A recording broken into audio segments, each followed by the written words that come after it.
Cette année, on a lancé Frisbee et le pitch est aussi simple que redoutable. Avec Frisbee, vous avez accès très facilement tous les mois à au moins 10 micro-influenceurs qui vont pouvoir mettre en avant votre marque dans un post sur LinkedIn. Et le process est le suivant. On a d'abord besoin de savoir quelle offre vous allez pouvoir mettre à disposition des créateurs.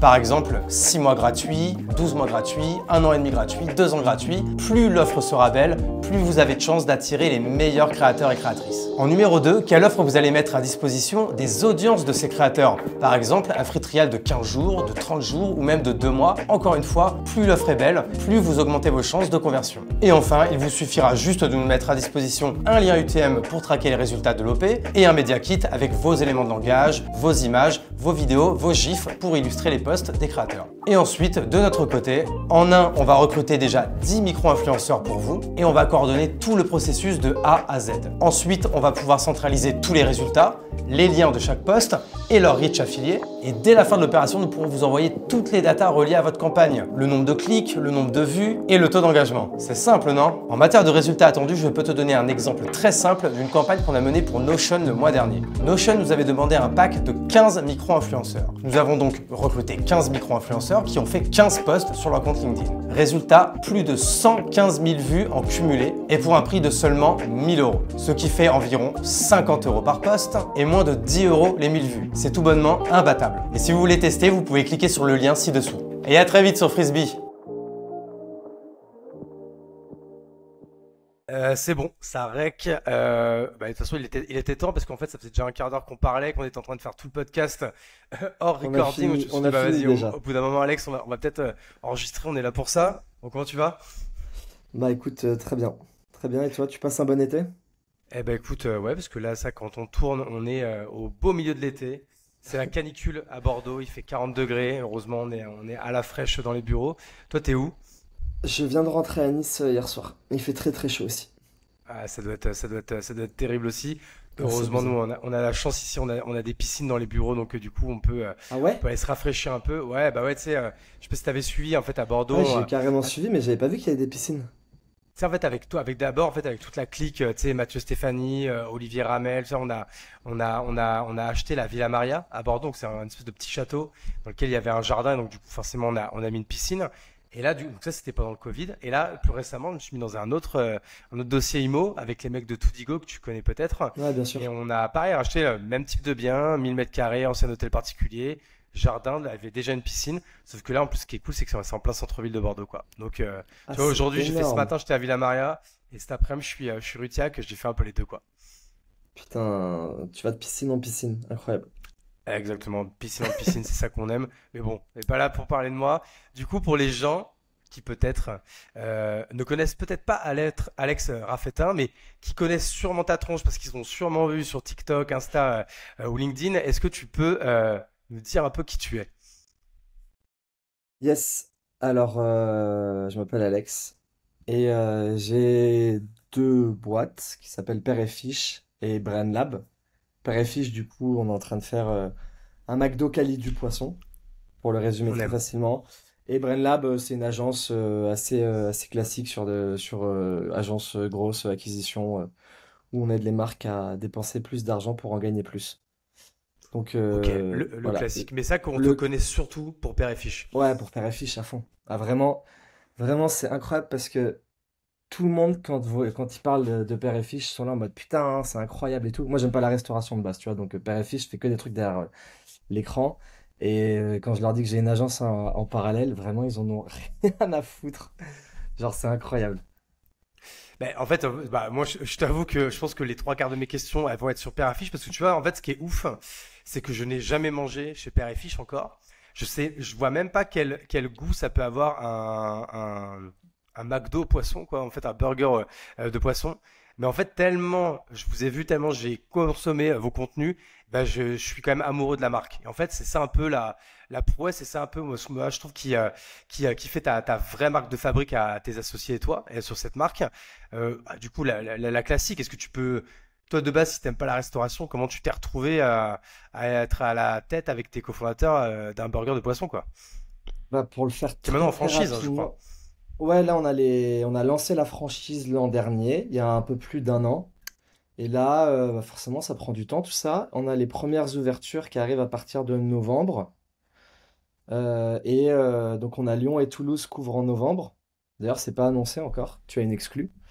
Ah, super. Tu vois, Et ça sera annoncé. Nous, après, on sort en septembre, donc ok, bon, ça parfait. sera annoncé là. Et après, on a Polygone à côté de Nice, là, qui va ouvrir aussi en fait, premier trimestre 2025, on devrait avoir Annecy, Polygone et plan de campagne au-dessus de Marseille.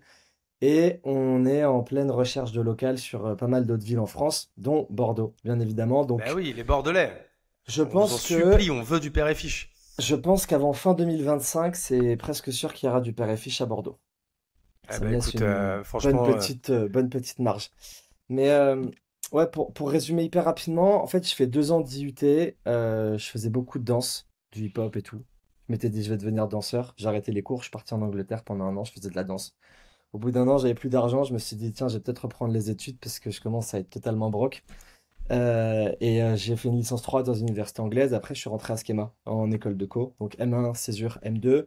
Et en césure, je commençais à me mettre à fond dans tout ce qui était marketing digital. J'étais en césure chez Yahoo. Donc c'était en 2016 à ce moment-là. Je fais mon M2. De là, mon pote d'école qui s'appelle Anthony, qui vient d'une famille de poissonniers, me dit, parce qu'on avait des matières à choisir en cours, tu sais, en mode pour faire des business plans sur des projets réels ou fictifs. Il me dit, bah tiens, moi j'ai envie de faire un truc un peu un Big Fernand 2.0 dans le poisson, à l'époque où Big Fernand c'était à la mode, parce que là on était en début 2017 à ce moment-là. ah, Moi je dis bah c'était à vas-y, fond, ils pourquoi étaient à fond pas. les mecs. Ouais, c'est clair, bah, ils étaient excellents sur tout ce qu'ils ont fait, hein.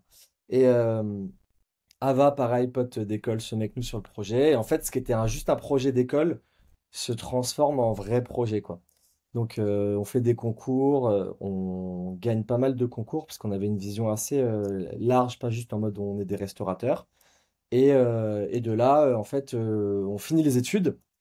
Moi, je me dis, je fais père et fiche à temps plein. Entre-temps, j'avais un plan de licenciement chez Yahoo quand j'étais en stage. Donc, j'ai tous mes managers qui étaient dans plein de boîtes, genre Snapchat, Spotify, plein d'autres trucs. J'ai plein de propositions de CDI, dont Yahoo, qui m'ont proposé un super poste. Et je m'étais dit, bon, c'est mort, je fais père et fiche à temps plein. La RH de Yahoo m'appelle, elle me propose un gros package à l'époque. Tu vois, je crois que c'était 53 exactement, en sortie d'école. Donc je me Ce dis, qui est bon, pas en mal. fait, ouais, ouais, franchement, ouais, je m'attendais pas du tout à pouvoir avoir un truc aussi gros en sortie d'école. Je me suis dit, bah vas-y, go, je fais les deux. Je fais 2 ans et demi en régie chez Yahoo, puis après Microsoft, parce que tout avait fusionné. Et de là, bah, j'ai confirmé, on va dire, mon attrait pour tout ce qui était marketing et tout. Et en fait, j'ai découvert ben, plein de choses sur le marketing, notamment tous les trucs un peu pirates, du genre dropshipping, génération de leads, arbitrage et tout. Et en fait, au bout de 2 ans et demi, j'ai eu un autre plan de licenciement. Moi, je me suis barré. Et en parallèle, j'avais commencé le drop de mon côté. Et en fait, de là, bah, j'ai fait père et fiche à temps plein, sachant qu'en fait, dès le début de père et fiche, moi, j'avais dit, enfin, j'aide sur le resto, mais ce sera pas du tout ma partie. Moi, en gros, je vais faire en sorte que, on va dire, ça se passe bien pour la marque d'un point de vue image de marque, marketing et toutes les strates que tu peux mettre en parallèle. Et du coup, j'ai fait dropshipping à fond pendant 1 an et demi, père et fiche, et après, j'ai stop le drop et je suis passé en mode un peu consultant pour des marques e-com. Puis après, ça s'est transformé en agence, quoi. Le résumé rapide. Ça veut dire qu'en fait, grosso modo, t'as jamais été en fait à 100% sur père et fiche et surtout, donc du coup, Non. t'as toujours été un peu dans les backstage. T'as jamais été dans l'opérationnel au restaurant, quoi. Alors, quand on a ouvert le resto, j'y étais pendant 4 ou 6 mois, je sais plus. Je faisais mon CDI la journée. Donc, au bureau de 8h30 à 18h30. Je partais au resto le soir de 19h à 23h30, du lundi au vendredi, plus le samedi 8h à 23h30. Donc pendant 6 mois, j'ai fait ça, mais la restauration, moi, ça me plaît pas, tu vois. Donc j'avais dit dès le début et j'ai fait 6 ou 7 ans de restauration avant, en mode job étudiant, manager dans des endroits et tout, tu vois. Donc je connaissais le métier, mais en fait, c'est pas un truc qui me plaît, tout simplement, par rapport à tout ce que je peux faire, on va dire en ligne. Donc j'ai vraiment pris le parti de leur dire, en gros, faites-moi confiance. Je pense que j'ai de quoi faire en sorte que la marque elle se développe bien et que commercialement ça fonctionne bien. Mais par contre, genre en fait je délègue toute cette partie-là, restauration. Je m'occupe pas du tout de tout ce qui se passe dans le resto, ça c'est votre taf. Et moi je vais vraiment prendre le pas sur tout ce qu'il peut y avoir de digital. Donc, que ce soit l'image de marque, toutes les strates marketing, ou même tout ce qui va être digitalisation dans le point de vente, les bornes, les solutions, comment tu connectes. En fait, comment tu automatises le plus possible toutes les choses pour que on gagne du temps, quoi, sur tout ce qu'on fait. Et du coup, c'est qui tes deux autres cofondateurs? Donc, j'ai compris qu'il y avait ton pote d'école avec qui en fait vous aviez fait un peu ce business plan fictif de base. Ouais. Et Ava, du coup, qui c'est? Ava, bah, c'était une pote d'école aussi. Ava, c'était une pote Ok. d'école. Et aujourd'hui, sur Père et Fiche, la réparte, c'est que tu as Ava qui va gérer vraiment toute la partie opération. Donc, toute la vie du restaurant, les achats, les appros, toute cette partie-là, recrutement des staff resto. Et après, tu as Anthony qui s'occupe de toute la partie finance, légale. C'est lui qui fait les recettes aussi et qui gère une grosse partie du développement. Et moi, pareil, sur le développement, bah, je m'occupe de... En fait, je suis un peu un gros lead magnet, quoi. Je m'occupe de ramener des clients, mais aussi des demandes de franchisés, etc. C'est moi qui fais toute la Ok. strate d'acquis sur tout ce qui est demande de franchise. Et dès que ça tombe un peu dans nos filets, Anthony il récupère le lead et il s'occupe de processer tout ça et voir si on avance avec eux ou pas, quoi. Ok, hyper clair. Et dès que vous lancez, donc au début vous lancez un restaurant, donc du coup en local Ouais. à Nice, hein, c'est ça? Paris le Ou pas premier. du tout, ou à Paris? À Paris, donc pardon, à Paris le premier. Est-ce que du coup on peut essayer de chronologiquement un peu redonner un peu la stratégie, même si là en une demi-heure on va évidemment pas avoir le temps de faire tout le playbook et de rentrer dans le détail, mais si on donne déjà un peu dans les grandes lignes, qu'est-ce qui a fait qu'à un moment donné du digital vous avez réussi à ramener beaucoup de gens dans le resto? Bah, je pense que pour le coup, j'ai pas été mauvais en marketing. Il y a plein de choses que je fais très mal, mais sur ça, en fait, j'avais. En fait, l'avantage, c'est que je suis hyper connecté à tout ce qui se passe un peu dans le monde depuis longtemps, tu vois. Je suis beaucoup sur les réseaux depuis longtemps et j'ai un peu tout vu venir. J'ai tous mes potes qui ont des agences d'influx. Quand je faisais du e-com, toutes les strates que je faisais, c'est des trucs qui sont arrivés 5 ans après sur du physique, voire même en France. Plein de potes qui ont des marques e-com aux US. Donc, le truc, c'est que dès le début, au moment où on était en école, je me suis dit, en fait, déjà, quand il y a eu les réseaux, les pages Facebook et tout, j'ai capté que, bah, en gros, ça partait en couille, quoi, tu vois. C'est-à-dire que t'étais plus dans les règles tradies, à savoir, bah, je fais de la presse, de la radio, de la télé, il faut beaucoup d'argent et ta croissance, ça va être à peu près exponentielle par rapport à ce que tu fais, mais enfin, ta croissance, ça va être linéaire, et tu pouvais passer sur des modes de croissance exponentielle si tu étais juste malin, sans investir beaucoup. En fait, la strat dès le début, c'était via la page Facebook quand on a commencé, franchement, de le faire comme un blog, hein. Franchement, on racontait notre vie, tu vois. Pour créer, en fait, c'était ce délire de créer une communauté. En vrai, on a fait du building public à partir de 2017, quoi. Sauf qu'à l'époque, Ouais. ce mot n'existait pas, mais on racontait tout, nos tests, les essais quand on visitait des locaux pour créer vraiment ce délire Moi, l'objectif, c'était vraiment que ça soit rattaché à une aventure humaine de potes et pas une entreprise. Et bah, de là, tu es obligé de rentrer dans ton quotidien, partager beaucoup pour créer de la proximité avec les gens. Et en fait, on a fait ça sur Facebook. On a ouvert la page Facebook 1 an et demi avant l'ouverture. Insta, on l'a lancé 6 mois avant l'ouverture, ce qui fait qu'au moment de l'ouverture, si je te dis pas de bêtises, je crois qu'on avait 8000 personnes sur Facebook et 3 4 000 sur Insta. Donc c'était pas incroyable, mais c'était une bonne base. Et après, à partir de ce moment-là, quand on a ouvert, là, je me suis dit, on va être hyper agressif sur Insta. Et je crois qu'il y avait, franchement, on a ouvert fin 2018, il y avait zéro resto sur Insta. Tu vois, t'avais bah, Edouard, que tu connais bien, Groupe Mimo, qui à l'époque était en train de lancer Emblème. Donc c'était tout nouveau, je crois qu'il avait 2 employés, tu vois, à l'époque. Et ça parlait d'influence. Et moi, vu que j'ai commencé à faire du drop, bah, j'ai fait exactement ces mêmes strats, hein. Contenu à fond, influx, j'en récupérais franchement entre 40 et 50 par mois.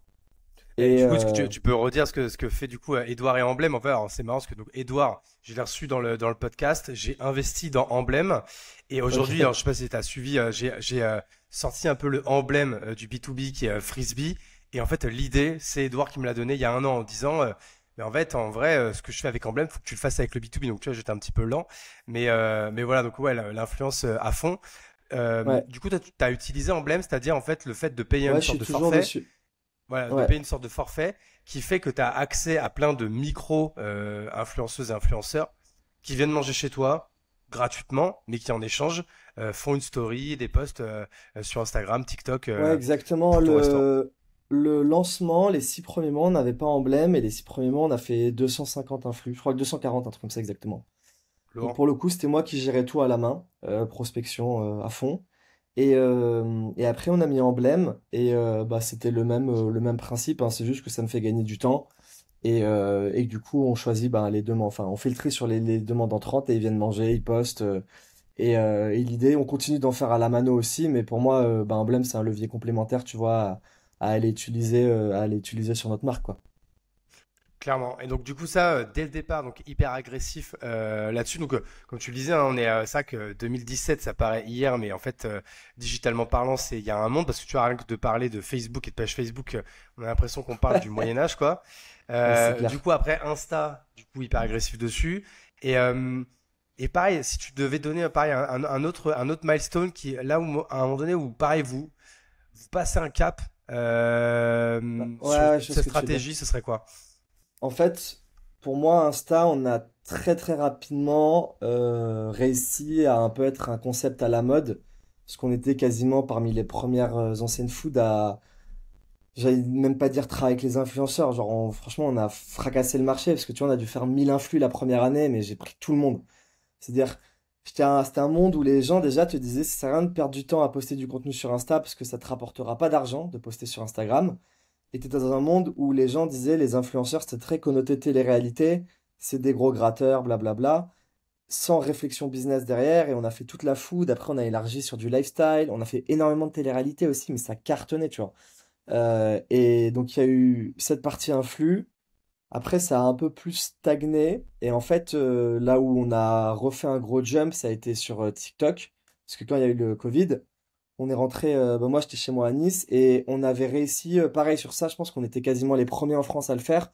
C'est qu'en gros, tout le monde arrive sur Insta assez rapidement quand ben, les gens voient que ça marche et tout. Et c'était du contenu photo et très Ah rapidement, oui, tu parles d'Insta, pardon. Je ouais crois que sur tu parlais de Insta, très TikTok. rapidement, nous on a fait des prods vidéo. Donc des vrais prods vidéo. À l'époque, t'avais Daniel Schiffer aux US qui était très à la mode, tu sais, avec des effets et tout un peu. Donc c'était des prods qu'on faisait à la journée, mais on avait ce truc de, on arrivait à faire du contenu qui était vraiment identifiable et différenciant. Donc ça nous redonnait un peu une longueur d'avance par rapport aux autres. Et quand il y a TikTok qui arrive, bah, j'avais plein de vidéos à dispo qu'on avait déjà postées sur Insta. En fait, j'ai juste comment, bah en gros, bon, je connaissais pas TikTok, mais je pense que tu as vécu la même chose, hein. Covid, t'es chez toi, tu fais pas grand-chose, tu télécharges TikTok. Je me dis, putain, c'est abusé à quel point tout le monde est sur TikTok. Et de là, je me dis, bah vas-y, je crée une page père et fiche, je prends les vidéos qu'on a à dispo, je les crop au format vertical, parce qu'on avait souvent des prods en carré ou horizontal, et je les découpe en format plus court, quoi. Et j'en poste, ça me prenait 3 secondes, et en fait, bah là, c'est parti en couille, quoi. Parce qu'en vrai, Ouais. on a été, franchement, le premier resto à se lancer sur TikTok en France. Et en fait, 2020, je faisais des petits tests et tout. Je crois on s'est lancé avril 2020 et avril 2021. On avait pris 40 000 abonnés, donc c'était pas incroyable, mais on faisait des petits tests. Parce que c'était quand même pas assez mature, tu vois, c'était très jeune au début. Et quand j'ai vu que ça commençait un peu à pouvoir être intéressant au niveau business, là, on a vraiment accéléré et je crois qu'on a pris 200 000 abonnés l'année d'après, tu vois, en un an, mais on y allait comme des bourrins sur la création de contenu. On faisait 15 à 30 vidéos par mois, quoi. Ouais, donc en fait, après, c'est ça. Ce que tu dis, c'est que, bah, tu vois, déjà, ça se fait pas. En fait, c'est ça, c'est que, pourtant, je suppose que la première année, vous avez quand même été régulier, mais t'as vu, ça a pas bangé tout de suite. Et en fait, donc, déjà, la première leçon, c'est d'être patient. Et deuxième leçon, c'est en fait, c'est de continuer toujours à créer et poster du contenu. Bah, déjà, au début, même il est pourri, tu le fais. Même si c'est des trucs déjà faits que tu redécoupes, tu le fais quand même. Pas besoin d'être du contenu original. Mais bon, et puis vous avez aussi le momentum qui était donc du coup de le faire directement pendant le Covid, tu vois. Moi, j'avoue que pendant le Covid, j'étais Ouais. pas du tout sur TikTok parce que j'étais occupé à vendre des masques. Mais tu vois, si j'avais pas eu ça, parfois je me dis putain, je regrette quand même de pas avoir été là plus tôt, j'aurais gagné du Ouais, temps, quoi. ben moi aussi en perso, je me dis au final, vu comment ça a pris, j'aurais dû le faire en perso, parce qu'à l'époque, tu faisais une vidéo tuto comment sauvegarder tes fichiers dans un drive, tu faisais 300 000 vues, quoi, Ouais, tu c'est vois. ça qui est ouf. Mais en fait, nous, le process, c'est un peu comment, du coup, pour moi, c'est vraiment un jeu d'attention. Du coup, ce que je cherche à chaque fois, c'est vraiment comment je vais aller identifier des endroits où l'attention des gens est. Par rapport à ça, tu fais tes petits tests et quand ton test est validé, là, tu mets de l'intensité. Et sur l'année 2020, on était vraiment sur une phase de testing un peu prolongée parce que je postais peut-être un ou deux TikTok par semaine, mais j'étais pas là en train de mettre tout mon focus parce que je me disais, je sais pas comment ça va évoluer. Par contre, je testais des petits trucs et au début, ça ne rapportait vraiment rien, tu vois, à part de la visibilité, mais je sais même pas d'où ça venait, les vues et tout. C'était beaucoup moins mature. Et quand j'ai vu vraiment que Il y avait un vrai game sur ça. Après, on l'a fait assez vite exploser parce que je me suis mis en mode ben, beaucoup plus d'énergie dessus et c'est allé assez rapidement, quoi. Ok, donc ça c'est on va dire un peu la deuxième histoire, le deuxième milestone. Tout ça en fait, donc en effet, il y a un côté un peu précurseur parce qu'aujourd'hui c'est évident que tous les restos sont sur Insta, TikTok. À l'époque, ça l'était pas forcément. Donc ça en fait, c'est ce qui vous a permis de péter un peu avant les autres et d'être aujourd'hui, voilà, enfin pas loin devant parce qu'il y a aussi maintenant d'autres restos qui ont bien pété sur les réseaux. Et Ouais. maintenant, moi, ce qui m'intéresse, c'est en fait à quel moment, du coup, pareil, il se passe quelque chose autour vraiment de la marque, donc autour en fait de la création de ce que toi tu répètes souvent de cette love brand que vous avez faite avec Père et Fiche. Et à quel moment tu te dis, ok, je- maintenant je peux commencer à en parler parce que j'ai le playbook. Parce qu'au début, tu fais des trucs un peu par instinct. Il y a des trucs que tu fais peut-être même sans faire exprès. Il y a des trucs que tu le fais parce que tu as de la chatte. Il y a des trucs que tu fais parce que tu as eu, encore une fois, je te dis, le bon instinct. Mais maintenant que tu as fait tout ça et que tu as du recul, tu as vu ce qui marchait pas, à quel moment tu t'es dit, ok, je crois que j'ai le playbook pour comment créer une love brand en fait. Bah, je pense que je l'ai eu. Franchement, je te dirais pas que je l'ai à 100%, tu vois. Après, je connais les codes maintenant et le Ah, bien truc, c'est sûr. qu'à côté de ça, en fait, le playbook change tout le temps parce que là, je trouve que ça évolue vraiment, vraiment de plus en plus vite. Surtout, tu vois, même tous ces trucs d'IA et tout, ça part. Enfin, franchement, tu pars en vacances un mois, tu reviens, limite, c'est comme si t'étais parti 2 ans il y a quelques années, quoi. Donc, en gros, pour moi, le playbook, il est vraiment sur des marques B2C où je pense que c'est là que je maîtrise bien le truc. Tu vois, Père et Fiche, c'est populaire, ça parle à tout le monde. Je suis pas trop dans ces trucs de code de luxe hyper, beaucoup plus, on va dire, raffinés et esthétiques. Mais les éléments indispensables pour moi aujourd'hui, ça va être d'avoir un bon produit, tout simplement. Parce Oui. que les gens, ils découvrent par les réseaux, mais ils reviennent parce que le produit est bon. Et quel que soit le produit que tu vends, franchement, il faut qu'il soit bon aujourd'hui. Je trouve qu'une marque incarnée aujourd'hui, ça va à la limite devenir une nécessité demain. Ceux qui veulent pas le faire, ils passent à côté de quand même beaucoup d'opportunités. Et nous, l'avantage qu'on a, tu vois, aujourd'hui, c'est que on incarne tous les trois notre marque, on a des personnalités différentes. Et ce qu'on fait sur Insta, TikTok et tout le monde le fait un peu aujourd'hui, parce que bon, tout le monde se copie. Et là où on a quand même une longueur d'avance, c'est un peu sur notre jeu d'acting, où on voit qu'il y en a quand même énormément qui sont pas à l'aise devant la caméra, tandis que nous, on en a rien à foutre. Donc on peut vraiment faire tout et n'importe quoi. Ça permet de créer un peu des bases. Et après, bon, bah, t'as les trucs classiques, hein, une bonne identité, un bon site. Tu vois, faut que des photos qui soient bien, qui mettent bien en avant ton produit. Et par rapport à ça, c'est un peu cette recette magique. Tu la dupliques sur les formats pertinents, que ce soit n'importe quel réseau. Parce que tu vois, en fait, quand tout le monde était sur Insta et TikTok, bah, on a vu que même nous, nos vues ils ont baissé. Ça n'empêche pas que ça marche bien, mais on devient un peu moins euh, différent. Et derrière, bah, j'ai lancé YouTube Short. Ça a pris du temps à prendre aussi, mais là, YouTube, c'est notre levier d'acquisition numéro un. On a pris 130 000 abonnés en un an sur YouTube. Franchement, on fait quasiment 10 millions de vues en organique par mois. J'ai lancé Snap derrière. Snap, on a 70 000 abonnés, ça Ça cartonne aussi. m'intéresse. Et en gros, Qu'est-ce qu'une marque l'objectif, fait sur Snap en fait? Du coup, parce que ça, tu vois, pour le coup, je connais très peu. bah, franchement, je sais pas, Vous mec. envoyez, on envoie plus des En dick gros, pics quand moi, même. non, mais en fait, moi, mon contenu TikTok, dès le début, je le repostais sur Insta. Et derrière, je me suis dit, bah, en gros, t'as TikTok qui arrive, Insta avec les réels, là, ils ont copié. Facebook a fait la même chose. YouTube lance les shorts, c'est la même chose. Snapchat lance Spotlight, c'est la version TikTok. Et en gros, si tu réfléchis d'un point de vue algo, pourquoi toutes les plateformes font ça? Parce qu'ils voient que c'est un format qui fonctionne. Comme à l'époque, Insta a copié Snap sur les formats story. Et donc, à partir du moment où ils voient que ça fonctionne, tu sais que ils vont copier le mode de fonctionnement algorithmique, qui est, tu vois, à Insta à l'époque, c'était du feed même pas par ami, mais par chronologie. Tu sais, les dernières publications d'abord, puis après ils ont fait par ami, puis après ils sont passés vraiment sur un format Explorer où tu vois des recommandations et tout. En gros, tout le monde copie le format TikTok qui est je te mets du contenu qui va t'intéresser. Nous, l'avantage qu'on a, c'est que j'ai un format père et fiche où je sais que le format qu'on fait, même s'il perce pas tout le temps, c'est du format qui va être viral sur les réseaux et qui va fonctionner. Donc je me suis dit, bon ben, je vais juste prendre tout mon contenu TikTok et pour maximiser mes résultats, bah, je vais le foutre de tous les côtés. Donc là aujourd'hui, je passe sur, ça riposte en automatique, mais sur Facebook, Insta, TikTok, Snapchat, YouTube, Pinterest, LinkedIn. Et ça part vraiment de partout, quoi. Et du coup, pareil, sur LinkedIn, ça veut dire que c'est sur ton compte et sur le compte de Père et Fiche ou c'est que sur le compte de Père et Fiche? Non, juste Père et Fiche, la page Et c'est entreprise. pareil, t'arrives Et tu à, vois, t'arrives à sur banger LinkedIn, là-dessus, même sur LinkedIn, avec ce type de contenu?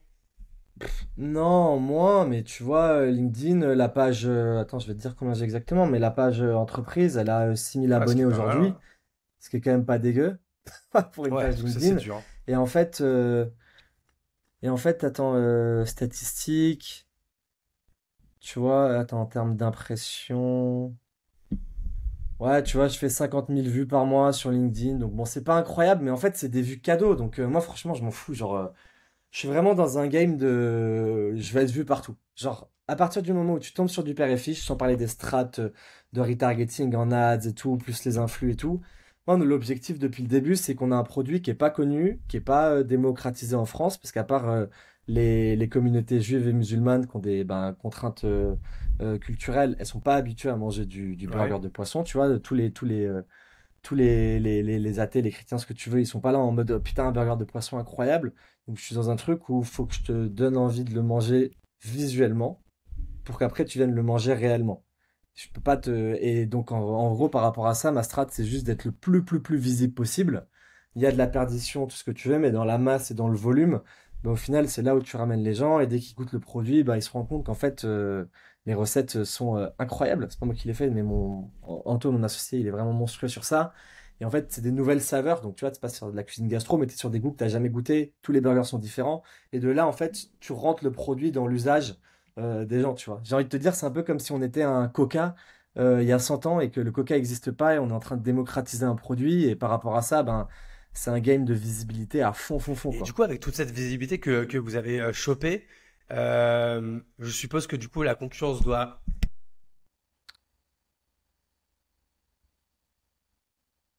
Ton micro, il a coupé.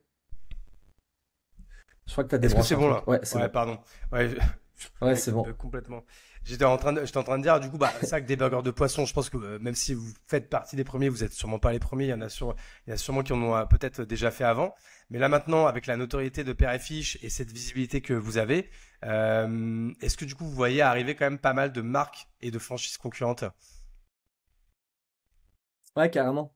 Carrément, on a plusieurs petits indépendants qui ont ouvert. Je t'écoute, hein, je vais juste me brancher. On a, ouais, t'inquiète, on a Léon de Bruxelles qui a ouvert un format un peu street food qui s'appelle Fichtro.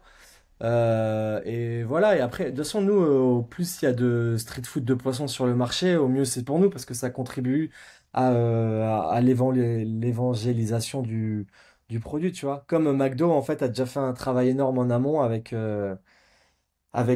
son burger au poisson, tu vois, le filet au fish, c'est un truc que tout le monde connaît. Donc voilà, après, et pour moi, en fait, tu vois, plus de gens ouvrent de formats comme nous, c'est mieux c'est. Tous ceux qui nous copient sur l'image de marque ou tout l'univers, parce qu'on en a eu, bah forcément, ça part en procès très rapidement. Et voilà, honnêtement, franchement, j'ai vraiment pas peur à court terme sur une marque qui pourra nous faire mal à court terme. Après, ça bouge très vite sur ce monde, donc c'est pour ça on essaye d'être toujours au top et d'être à l'affût de tout ce qui se passe et d'être toujours en avance sur tout ce qu'on fait, parce que ça bouge bien, mais par rapport à l'image de marque, toute la communauté qu'on a créée, tu vois, là, tout réseau confondu, on a 620 000 abonnés, ça nous donne quand même une force de frappe considérable. Donc, et on a aussi l'avantage d'avoir aucun concurrent direct sur toute la planète, quoi. Sauf s'il y en a une chaîne que je connais pas, mais on a des formats genre Norcy qui sont un peu plus un flunch en Allemagne et dans les pays nordiques qui marchent super bien, mais c'est des trucs, tu vois, un peu à l'ancienne, comme nous, Léon de Bruxelles. Ça n'empêche pas que c'est cool, tu vois, mais c'est pas le même format que nous. Et VS, j'en sais rien, une pizza, un poké, où tu as des leaders partout dans chaque pays. Nous, on est sur un truc où on a déjà des demandes un peu partout, des quatre coins de la planète, sur la marque. Donc on voit qu'il y a un attrait pour la marque. Après, ben, la marque ne suffit pas, il faut la bonne exécution pour bien la développer et montrer que le business model, il est rentable et intéressant à grande Et échelle, donc quoi. du coup, ça, si on revient un petit peu sur le développement du coup de la marque et des restos. Donc vous ouvrez le premier resto à Paris. Je sais plus exactement combien, tu me l'as dit tout à l'heure, combien vous en avez maintenant. À quel moment vous démarrez, on va dire un peu ce développement, alors en termes de restaurants propres et ensuite de la franchise. Et c'est quoi l'ambition là-dessus? Bah alors c'est assez simple. L'avantage c'est qu'on a fait pas mal de conneries. On a ouvert le premier resto fin 2018 à Paris. On en a ouvert un autre début 2021 à Lille. On avait un format food court à Paris dans le 13e. On a testé pas mal de choses. Lille, c'était un format un peu plus, moins restauration rapide. On l'a fermé enfin on l'a revendu là en été 2023. Bon, pour deux raisons, hein. On avait vraiment sous-estimé la capacité de gestion propre d'une ville à l'autre. Donc on a fort souffert sur ça. Et le format qu'on avait fait n'était pas adapté. Le foot court, pareil, ça marchait plutôt bien, enfin c'était super rentable. Maintenant, on était dépendant de plein d'acteurs, parce que foot court, ça veut dire c'est un peu une coloc Ouais. d'entrepreneurs, ce qui fait qu'on n'avait pas la main sur beaucoup de choses, ce qui nous a dérangé, donc on a décidé de partir de nous-mêmes. En fait, à partir de ce moment-là, on s'est dit, ok, bon ben, si on veut développer rapidement, il faut de la franchise, parce que bah, du coup, franchise, tu te développes avec l'argent des franchisés, si je puis dire. Tandis qu'en propre, un père et fils, ça coûte assez cher à ouvrir, donc vu que tu as du levier bancaire, etc., tu peux pas en ouvrir, enfin, tu peux en ouvrir beaucoup moins rapidement. Donc à partir de ce moment-là, on a préparé tout sur la franchise, tous les docs, etc. Bon, que des trucs vraiment relous à gérer. Et on a lancé. Et l'ambition, ben, en vrai, là, l'ambition, c'est d'en faire le plus possible. Euh, C'est-à-dire que on aimerait bien monter à 100 ouvertures sur 5 ans. Maintenant, on pense quand même beaucoup plus à court terme, dans le sens où là, les 5 premiers franchisés, s'ils marchent pas, la marque disparaît, tu vois. Donc, il y a le plan de développement en tête, mais tu vois, on a des demandes dans plein de pays. Pour l'instant, on n'accepte rien parce qu'on sait que c'est pas le bon timing. Et on a aussi la volonté de vraiment développer la marque sur le long terme, et pas de faire un cash out sur 3 ans et disparaître, quoi, tu vois. Et pareil, on pourrait vendre des droits d'entrée à l'appel et encaisser pas mal de cash, et derrière, au pire, fermer la marque et disparaître. C'est ce qui se fait beaucoup dans le monde de la restauration. Mais le truc, c'est qu'on est assez convaincu qu'il y a un gros potentiel, même au niveau européen et mondial. Donc par rapport à ça, on essaye de prendre le temps de bien faire les choses. C'est pour ça qu'en vrai, aujourd'hui, notre développement, il est pas. Enfin là, ça va s'accélérer, mais sinon, par rapport à date, quand on a ouvert il y a 5 ans, c'est pas un développement rapide, quoi, tu vois, par rapport au Ouais, non, non, marché de la food. carrément. Je comprends un peu le délire. Tu vois, même par rapport à Edouard, qui lui, je sais pas comment il a fait pour en ouvrir autant en si peu de temps. Bon, j'ai bien ma petite idée, mais du coup, il a quand même dû bien en chier. Du coup, mon autre question, c'est comment vous faites avec tes associés? Parce que du coup, j'ai l'impression que vous êtes, alors, surtout toi, euh, qui est un véritable multi-entrepreneur, multipreneur, je sais pas comment on appelle ça. Donc moi, j'ai eu un peu cette qualité ou ce défaut, ça dépend comment on le considère. Comment vous arrivez à concilier ça à trois bah, sur le fait que en fait, bah, t'es pas tout le temps 100% focus sur Père Affiche parce que tu as d'autres activités à côté et peut-être que c'est également leur cas, j'en sais rien. Mais comment tu vis ça toi? Ben, c'était assez clair dès le début. On avait mes deux autres associés, déjà, Ok. ils sont à temps plein dessus. Et en fait, moi, je suis pas à temps plein. Après, d'une manière générale, je travaille plus que eux, tu vois. C'est-à-dire que tu vois, par exemple, Axel, mon associé de l'agence, on a un peu le même mode de vie. C'est-à-dire qu'on est un peu des gros bourrins du travail. On est de Nice tous les deux, on a la même bande de potes, on part ensemble en vacances. Dès qu'on fait des soirées, ça parle business tout le temps. On a quasiment que un Ah, cercle j'ai de vu les potes stories hein, ce entrepreneurs. week-end. Les associés de père et fiche. Ouais, bah voilà, tu vois, là, on revient de vacances, on s'est bien excité. Mais mes associés de père et fiche, ils ont des modes de vie différents, tu vois. Anthony, il a une meuf, il vient d'avoir un enfant, donc le week-end il est plus off, tu vois. Et le truc, c'est qu'on est vachement différents, mais au final, on s'apporte bah, pas mal à tous les trois. Et en fait, moi, mon engagement, je le prends pas en termes d'heures, parce qu'en vrai, bon, je trouve ça assez débile de penser comme ça, tu vois, mais c'est vraiment, en fait, j'ai toute ma zone de responsabilité. Et s'il y a une semaine où je travaille 10 heures sur Père et Fiche, bah, c'est comme ça. La semaine d'après, je peux passer 70 heures sur Père et Fiche si j'ai besoin, tu vois. Et le truc, moi, mon engagement, c'était que d'un point de vue marketing, on soit toujours, on va dire, dans le top 1% du marché. Parce que il n'y a pas forcément de meilleur ou quoi que ce soit, mais toujours d'être un peu dans tête de liste. Et sur tous les sujets de développement, apporter, bah, tu vois, même mon réseau et tout, vu que j'ai un réseau assez gros, quand on avait besoin de trouver des associés, lever des fonds et tout, c'est moi qui m'en suis occupé. Donc, tu vois, je passe moins de temps par semaine dessus, mais je suis concentré sur tout ce qui peut le plus rapporter à la marque, tu vois. Et le truc, c'est que on est tous assez alignés sur qu'est-ce que chacun doit faire. Et moi, mine de rien, en fait, même sur que ce soit l'agence ou même la formation, mon taf, c'est un peu toujours la même chose. C'est comment je trouve ou même sur tout le contenu que je fais, c'est comment en fait je peux trouver des stratégies un peu en amont de ce que tout le monde va identifier. C'est un peu ce 20-80, tu vois, c'est avec 20% d'efforts, j'obtiens les 80% de résultats. Et je suis vraiment, vraiment jamais dans les 20% derniers, qui est un peu tout le peaufinage, etc., tu vois. Ce qui me permet d'exécuter beaucoup avec une semaine, avec le Ah, même mais temps que écoute, tout le monde, quoi. si ça Je sais pas si ça répond répond à ta à question. 100% à ma question. Moi, j'avais une question que je voulais poser tout à l'heure, mais que j'avais oublié, qui m'est revenue. Toi, étant donné que tu dois faire partie pareil, du top 1% de ceux qui ont le plus saigné ce côté acquisition par l'influence, tu as sûrement du coup des centaines d'anecdotes, peut-être même des dizaines de très très bonnes, et tu en as forcément trois ou quatre qui sont incroyables. Peut-être que tu as déjà raconté dans d'autres podcasts, mais du coup, est-ce que tu as déjà une ou deux là que tu pourrais nous raconter? Ouais, carrément. Toujours dans le Toujours dans cadre le cadre de de Père et Père et Fiche, ouais. Fiche ou Peut-être par exemple, tu vois, on peut Ok, commencer par c'est quoi ok, ok. peut-être les deux trois activations qui vous ont vraiment ramené le plus de résultats, quoi.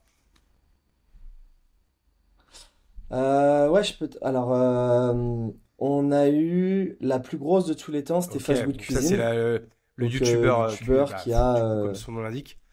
food numéro un en France, qui était venu nous faire une vidéo gratuitement. En fait, moi, la strat à chaque fois, c'était toujours de leur envoyer des messages, créer beaucoup de proximité, des vocaux, tout ce que tu veux, en leur expliquant qu'on était jeunes, on vient de se lancer, on a tout claqué, c'est notre rêve, blablabla, on kiffe.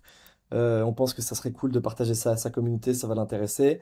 Et quand ils montraient un intérêt, en parallèle, je leur proposais des concepts. En fait, histoire d'avoir le moins de réflexion de leur part à faire et que ça soit le plus tangible pour eux. Et tu vois, Fast Good Cuisine, il m'avait cash répondu, il m'a dit, vas-y, trop stylé l'idée, let's go et tout. Il était venu faire une vidéo YouTube chez nous. Et en vrai, ça avait cartonné parce que on a fait x3 sur le CA la semaine d'après publication. Et là, ça fait, je sais même plus, 3-4 ans qu'il a posté. Et il y a encore des personnes qui viennent aujourd'hui Ouais, de c'est par ouf. sa vidéo YouTube. Donc, je sais même pas exactement combien il nous a rapporté. Mais tu vois, c'est sûr qu'il nous a fait plus de 50 000 euros de CA, tu vois. Et après, on avait eu deux trois influx qui avaient super bien marché. Il y a Ness Beauty, c'est une femme profil un peu influenceuse lifestyle. Et Natania, c'était pareil, une fille de la télé-réalité. Il y avait 1 million d'abonnés Insta. Ça, c'est des trucs où tu te prends des pics de Et ça CA coûte combien, par directement exemple, après. là, le fait qu'une nana comme Euh, ça, 1 million d'abonnés, elle vient chez toi, elle ben, bouffe, elle fait une story et elle te tag. nous, zéro. Parce que à chaque fois, moi, je l'ai contacté par mail et en MP Insta. Et tu vois, Natania, c'était marrant parce que je la contactais avant le déj. Son agent me répond par mail en me disant, OK, la story, elle a 1005. Et Natania me répond en Insta en mode, ah bah vas-y, grave chaud, je suis Vas-y. dans le coin, je passe. Et tu vois, en fait, puis à ce moment-là, j'étais au resto. Puis en vrai, et tu vois, c'est pour ça que ça me faisait rire, parce que vu que c'était la réalité, c'était un peu connoté en mode. Les gens de la télé c'est des débiles et tout. Alors que bah, moi j'ai plein de potes qui ont fait de la télé et bon il y en a qui sont moins malins que d'autres mais j'en ai qui sont très très smart et qui en deux trois télés sont montés à des salaires à 30-40K par mois sur du placement, qui ont tout réinvesti en IMO et qui se sont mis à la Ouais. retraite en 3-4 ans, tu vois. Et, euh, et le truc c'est que elle, bah pareil, elle arrive trop cool, elle a 1 million d'abonnés, elle te fait une story, mais c'est même plus une story, tu vois. Il y avait à l'époque, tu sais, c'était des max 10-15 secondes tu plus par story. Donc elle t'en enchaîne 10. Elle poste dans les 24 heures après, tu récupères 1500, 2000 abonnés sur Insta, des gens qui viennent et tout. Et l'objectif, nous, c'était toujours de la jouer un peu smart. Donc, c'est de faire en sorte de pas les payer parce que en e-com, tu vois, je payais totalement. En physique, bah, je sais que je vais avoir trop de perditions parce que je suis pas Bah oui. présent partout en France.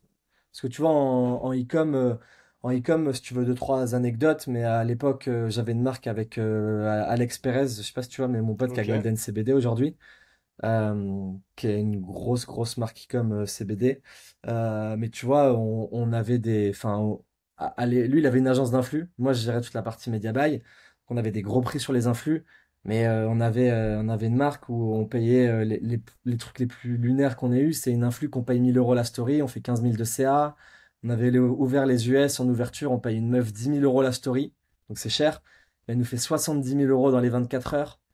Et en fait, c'est un peu toujours ce truc de, bah, tu vois, comme le temps que tu passes sur ta boîte, etc. Comme, tu vois, que ce soit toi ou moi, on peut être payé aujourd'hui pour faire des placements influx B2B. Une personne, un peu trop, pas cartésienne, mais un peu trop terre à terre, elle va te dire, ouais, c'est un scandale, elle a fait une story, tu l'as C'est payé tout le 10 000 taf balles. d'avant que tu payes en fait, Donc quoi. oui, en soi, c'est vrai que c'est lunaire. Oui, mais c'est vrai que c'est lunaire 10 000 € pour une story. Comme tu vois, tu prends Kylie Jenner, elle est payée jusqu'à 1 million la story. Mais tu vois, nous, quand on la paye 10 000 € la story, moi, j'en récupère 70 000 de CA. Et donc l'objectif, bah, totalement sur ça, c'est toujours un game de rentabilité par rapport Ah à ce mais que tu clairement. investis, quoi. Et du coup, pareil, toujours pour revenir au resto, moi je crois que je t'avais entendu une fois parler d'une histoire d'un gros rappeur US qui, dès qu'il vient à Paname, il kiffe trop venir chez toi. C'est qui déjà? Parce que l'autre jour, j'en parlais avec un pote et ah voilà, C'était putain, Asap Rocky? je savais plus redonner le nom quoi. Non, c'était Asap Rocky qui est venu avec Rihanna. En fait, on a fait Lollapalooza en été 2022, je crois. Je sais plus. Ouais, été 2022, il y a 2 ans. Et lui, il avait un show. Et en fait, à ce moment-là, ils ont mangé Père et Fiche sans qu'on le sache. C'était le dimanche. Ils ont trop kiffé. Il y a le chauffeur, pardon, de Rihanna qui est venu récupérer du Père et Fiche le lundi, puis le mardi. Et en fait, le mercredi, moi, j'étais pas à Paris à ce moment-là, mais il y a Asap Rocky qui débarque au resto. Genre, gros Hummer, 10 gardes du corps, il s'auto-privatise la moitié du resto. Mon associé, il descend. En fait, il lui dit, mec, ton burger au saumon, là, l'écossais, c'est le meilleur burger que j'ai mangé de ma vie. Ça fait 3 jours que j'en prends avec Rihanna à l'hôtel. J'étais obligé de passer au resto pour voir et tout. Et donc de là, bon, il avait passé la soirée au resto. Et nous, on avait récupéré le contact du manager. Et là, en janvier-février, pendant la Fashion Week, il est revenu à Paris. Et il n'est pas revenu au resto, mais il y a sa manager qui nous appelle en mode les gars, il faut absolument que vous venez nous livrer du père et fiche à l'aéroport du Bourget, là, celui qui est avant Charles de Gaulle, qui est sur tout ce qui est aviation privée. Parce qu'à sa proquille, il a dit je repartirai pas tant que j'ai pas tant que j'ai pas remangé du père et fiche. Donc en gros, on avait dû, tu sais, là-bas, il y a des normes d'hygiène et tout. Je crois qu'on a dû livrer un dimanche après-midi pour que ça reste, je sais pas, dans des cellules au froid, pour qu'après il fasse réchauffer. Et on avait dit ça va être dégueulasse. On dit on n'a pas le choix et tout. Lundi après, père et fiche arrive père et fiche, Asap arrive à l'aéroport. Il pète un câble. Il dit jamais je mange un père et fiche qui date de la veille. Je fais du père et fiche du jour même. On lui a fait une livraison en express et tout. Et là, on lui a mis tout ce qui est doudoune, sweet, en mode plein de goodies. Et on lui a dit, ben mec, on va arriver aux États-Unis, deviens notre égérie. Et on n'a pas de réponse pour l'instant, mais je pense on va l'avoir à Ouais, c'est l'usure. énorme cette histoire quand même. Ouais, c'est fou. Ouais, on en a eu beaucoup des rappeurs, même des stars et tout qui sont venus. Tu vois, on a eu Mokobe, Al Capote. J'ai un bon pote qui connaît énormément d'humoristes et qui a ramené Roman Francinet, Gad Elmaleh, Jamel Debbouze. Enfin, vraiment, Redouane qui est venu manger chez. Enfin, à chaque fois, on les livre, tu vois. Mais il y en a quand même pas mal qui ont Et mangé du du père coup, et alors fiche. ça, donc des fois en fait c'est de la chance, hein, c'est parce qu'en fait ils ont découvert ton resto et en fait, enfin du coup ils ont kiffé.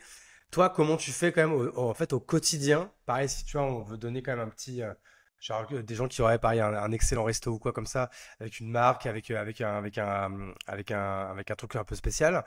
C'est quoi le hack pour aller toucher ces gens-là? C'est quoi? C'est en fait c'est prendre son téléphone et aller, je sais pas, tous les jours balancer 20 messages en MP à ce type à ce type de persona ou ou plus ou moins. Enfin qu'est-ce que tu fais toi grosso modo?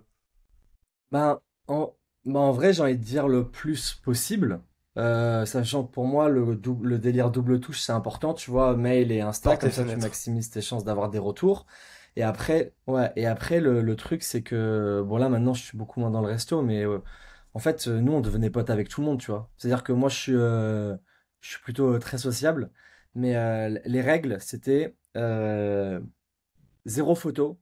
Et tous les gens qui viennent chez vous, enfin chez nous, c'est des gens lambda. C'est-à-dire que même à Asap Rocky, qui tu veux, tu vois, on a eu des Miss France, des artistes.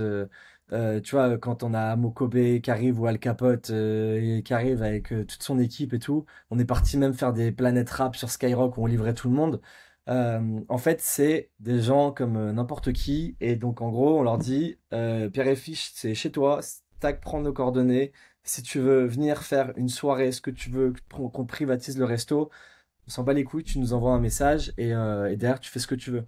Et en fait, t'en as beaucoup quand ils sont à des stades un peu plus de célébrité qui apprécient le fait de pouvoir être considérés comme des gens normaux, tu vois. Et moi, il y en a beaucoup avec qui je suis devenu pote. Et quand t'es fait tes potes, tu vas à des soirées. Tu vois, une copine qui était mise, qui m'avait présenté toutes ses autres potes. Je fais des soirées avec eux, j'ai rencontré des DJ, tout ce que tu veux, etc. Et à chaque fois, bah, on te met le truc dans la tête et tout. Et en fait, au bout d'un moment, bah, les gens, ils se disent, ah bah tiens, je suis sur Paris, j'ai pas un truc, boum, tac, père et fiche. Et c'est là où ils t'appellent. Donc pour moi, c'est vraiment pareil, en fait, encore une fois, un game de présence à l'esprit, tu vois, de répétition. Et d'autant plus que si la marque est visible, et en plus, si la marque, elle a beaucoup d'abonnés sur les réseaux, bah, eux, après, ils ont aussi un truc en mode, bah, si je poste, la marque va me repost, etc. Donc, ça peut être intéressant pour moi. Donc, voilà. Mais là, tu vois, même, j'ai plein de potes qui ont des agences d'influx. Ils savent qu'ils peuvent m'envoyer des influx.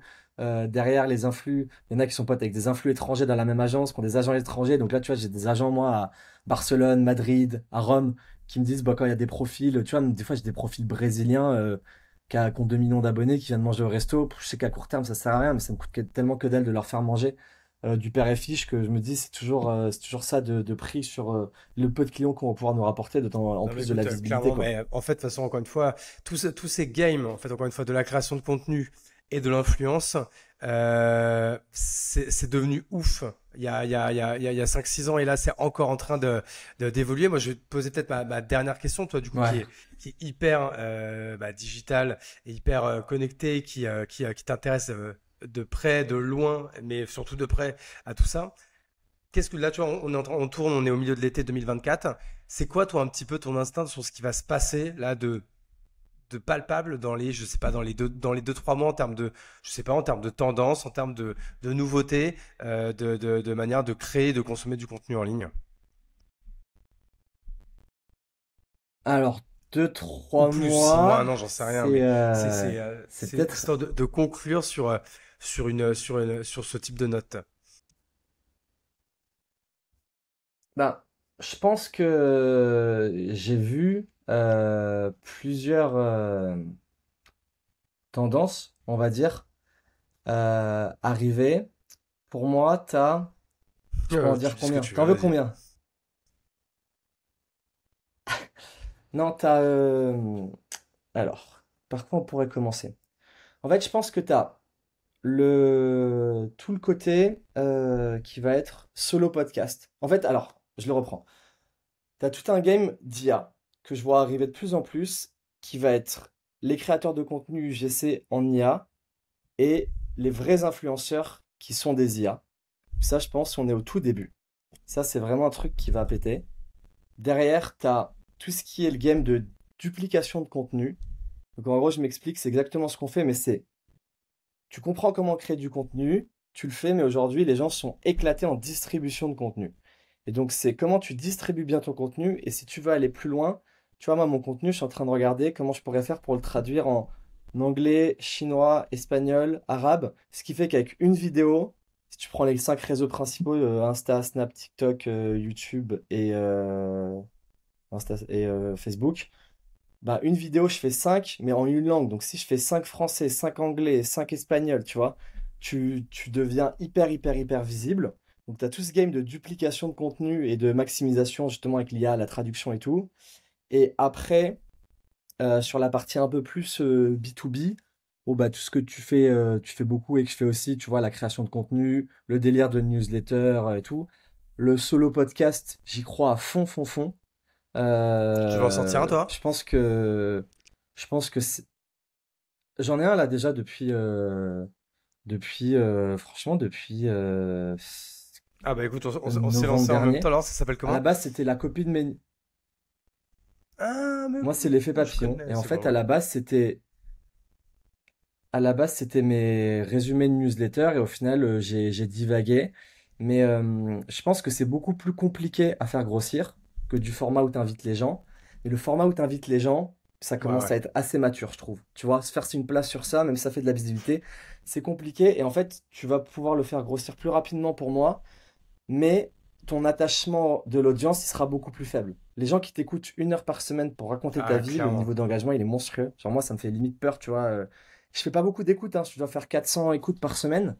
Mais les gens, en fait, C'est 400 400 super écoutes, fans, quoi. 400 personnes qui t'écoutent 1 heure par semaine, c'est abusé. Ouais, de fou. Et le truc, c'est que sur du format interview, si t'es pas le king de l'interview, les gens viennent pas pour toi et viennent plus pour le guest, donc la Alors ça, clientèle est beaucoup plus volatile. on est complètement d'accord avec ça. Tu Donc vois, il y a... moi, le game là pour la rentrée, c'est de continuer le format interview. J'en sors 2 par semaine. Je vais rester sur ce game là, donc en faire plus d'une centaine par mois.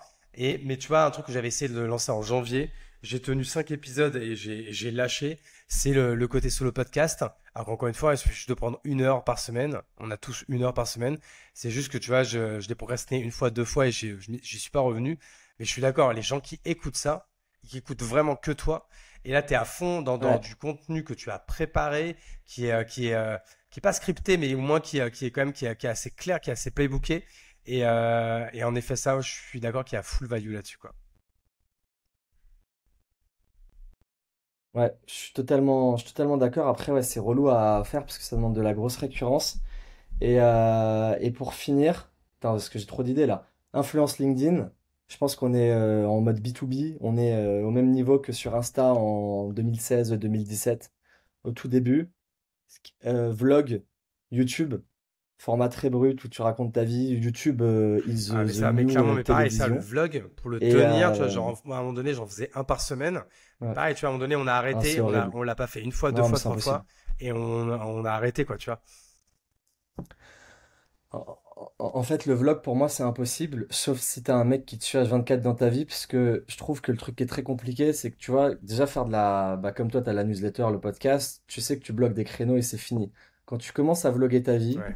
tout est motif à vlog. C'est-à-dire que là, je pourrais me dire, ah bah Tu vois, attends, je vais même là, filmer en regarde, tu m'as parallèle fait pour penser, filmer j'ai le oublié podcast de avec te toi. filmer, tu Et vois. en fait, moi personnellement, non mais tu vois, moi personnellement, c'est une torture mentale. C'est-à-dire que tout ce que tu fais, te mettre au lit, te lever le matin et tout, tu vas te dire du coup, ah tiens, est-ce que je le vlog, etc. Et je pense que le truc, c'est que faire du contenu, c'est très très chronophage et je trouve que c'est une très grosse charge mentale. Et l'idée, c'est de voir comment tu peux la réduire, tu vois. Faire des posts LinkedIn, du solo podcast, de la Bah, newsletter, tu te clairement. bloques des créneaux et c'est réglé. Le vlog, en fait, il n'y a pas d'alternative, c'est tout. En fait, moi, la seule solution, c'est d'avoir un mec qui me suit H24 dans ma vie pour faire ça. Et pour l'instant, Ah, bah, c'est tu un m'étonnes. peu trop cher Donc, par non, rapport à pour ce que ça l'instant, pourrait me pareil, rapporter. j'ai pas priorisé ça encore, quoi. Mais Mais non, il y a tout ça. Et après, je pense le dernier truc niveau e-com qui va tout péter, c'est le live shopping, hein. Quand tu vois comment ça se passe en Chine et tout, et même aux US, comment ça commence à arriver. Je pense que ça va vraiment tout fracturer en France Eh ben dans les écoute, prochaines en tout années, cas, hein. merci Alex pour ces petites indications de fin de podcast. Je vois qu'il est 17 h, donc du coup, je me fais le maître du temps. J'avais promis de te libérer à cette heure-là. En tous les cas, encore une fois, merci beaucoup de t'être rendu dispo pour venir dans la Chapelle Radio. Toi, du coup, où est-ce qu'on te suit principalement? Bah, j'ai envie de dire déjà, évidemment, sur LinkedIn, Alex, donc Rafetin, mais surtout sur Insta, je pense, non? Exactement. Ouais, LinkedIn, bah, j'ai la newsletter qui est très axée Tu les fais bah, papier aussi? marketing autour des marques et tout, qui s'appelle La recette d'une love Ok. brand.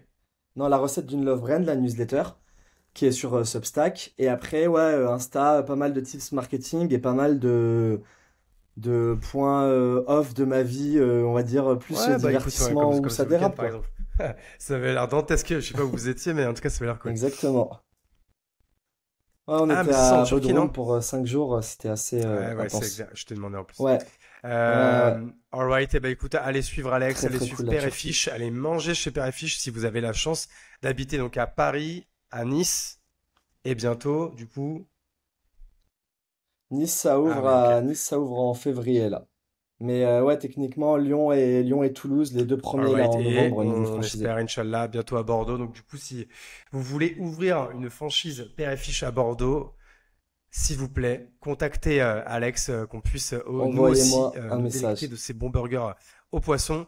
Je vais faire les petites mentions légales de fin de podcast. Évidemment, si vous écoutez sur YouTube, vous vous abonnez, vous mettez un petit like, un petit commentaire, ça fait plaisir. Et si vous écoutez en audio, vous mettez 5 étoiles. C'est hyper important pour moi, pour nous, pour qu'on puisse être mieux référencé dans cette jungle qu'est le podcast. Et sur ce, je vous souhaite une bonne journée, une bonne nuit ou un bon début de journée, quel que soit le moment où vous êtes. Et comme d'hab, cette conclusion est beaucoup trop longue. Je vous embrasse. Merci beaucoup Alex et à bientôt.